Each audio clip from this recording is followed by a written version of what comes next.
Eh bien, tout d'abord, en faisant notre métier d'assureur, nous avons des clients, aussi bien des particuliers que des entreprises qui ont souscrit des garanties chez nous. Lorsque ces garanties s'activaient, il fallait les indemniser et les indemniser le plus rapidement possible, même dans des circonstances qui n'étaient pas simples. Aussi par des mesures un peu plus commerciales, extra-contractuelles, aussi bien sur des délais, des remises de loyer ou de cotisations.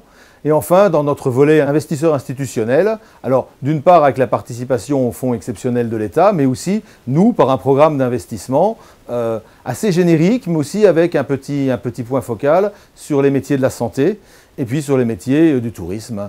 Donc tout ça pour une enveloppe de 150 millions d'euros à l'échelle d'Aviva.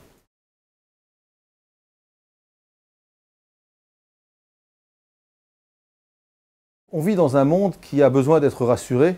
Aujourd'hui, la notion de risque n'est pas du tout celle qui pouvait exister il y a 10 ans et encore moins 50 ans ou un siècle. Donc on n'entreprend que si on a une certaine assurance. Donc déjà, nous avons ce rôle-là, qui est finalement notre rôle premier. Mais aussi, lorsque nous investissons, un peu par les valeurs d'Aviva, poussés par nos salariés, mais aussi beaucoup poussés par nos clients. Nous cherchons à investir dans des entreprises qui peuvent être qualifiées de durables. Nous avons toute une gamme ESG. Et aujourd'hui, dans une situation économique qui montre que ces investissements sont plus rentables que les investissements traditionnels, ce qui effectivement montre que c'est une lame de fond, et que ce soit sur les fonds climatiques, on voit aujourd'hui effectivement un engouement de la clientèle à qui on est capable de servir de bons rendements, ce qui est la clé du succès.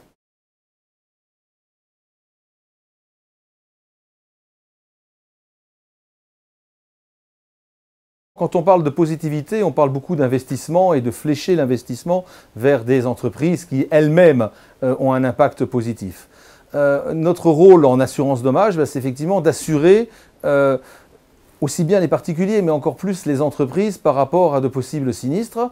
On n'a pas les mêmes risques suivant qu'on est une entreprise positive ou pas positive. On se rend compte qu'également dans ce domaine-là, un peu comme dans le domaine de l'investissement, les entreprises qui font des efforts de développement durable ont moins de risques, donc méritent également de payer moins, méritent d'avoir des garanties spécifiques.